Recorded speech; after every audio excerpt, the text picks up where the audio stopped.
Nosaltres som la Súbita i ara estem aquí treballant a l'Estruc. Hem tingut una setmana, la setmana passada, allà a la sala 1, de treball d'estudi i aquesta setmana de treball de residència tècnica aquí al teatre. Estem treballant en una peça que es diu Silver Ballad i que és la nostra primera peça llarga com a col·lectiu. El títol del projecte en general és Silver Ballad i sus pràctiques de lo invisible, que, doncs, com us deia, Silver Ballad és la peça llarga de sala, on estem nosaltres dues en escena, i Pràctiques de lo invisible és el contenidor de pràctiques que resulten de la creació de Silver Ballad i on recollim totes aquestes pràctiques per després ajuntar-nos amb altres col·legues ballarines i compartir les pràctiques i continuar profunditzant en la temàtica que és l'invisible.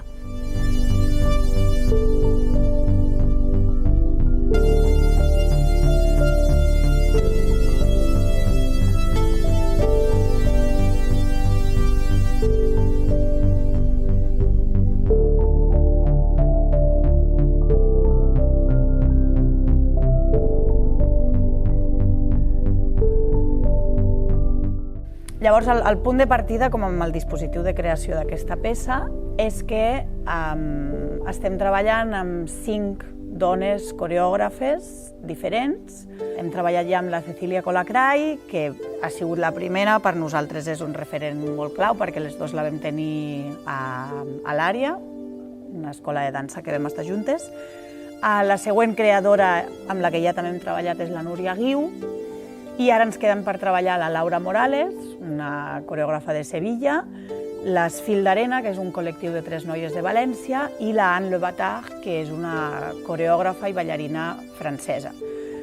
Totes 5 tenen backgrounds i venen de llocs molt diferents, també són de generacions molt diferents, amb llenguatges molt diferents. Una mica ja era la intenció per ficar en evidència també com aquestes diferències i diferents llenguatges. Vull dir, més enllà de la peça, el que serà com a peça acabada, el procés, el contacte amb aquestes creadores, el poder parlar amb elles, que ens expliquin la seva història, com han arribat fins aquí, com van començar a ballar i com han arribat en el punt que estan, és superinteressant i superconstructiu per nosaltres i pel procés.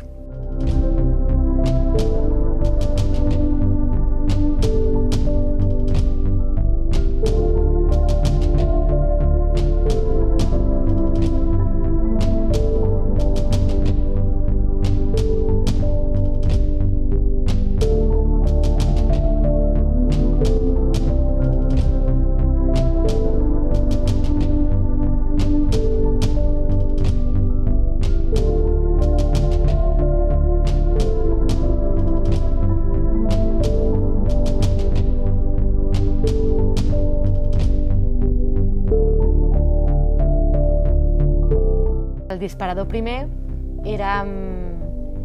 va ser la gran pregunta, per què en les escoles de dansa, quan són petitones, som majoria de dones, per no dir només dones, i a mesura que anem creixent i sobretot a mesura que es va professionalitzant, els rols de poder estan ocupats per homes principalment.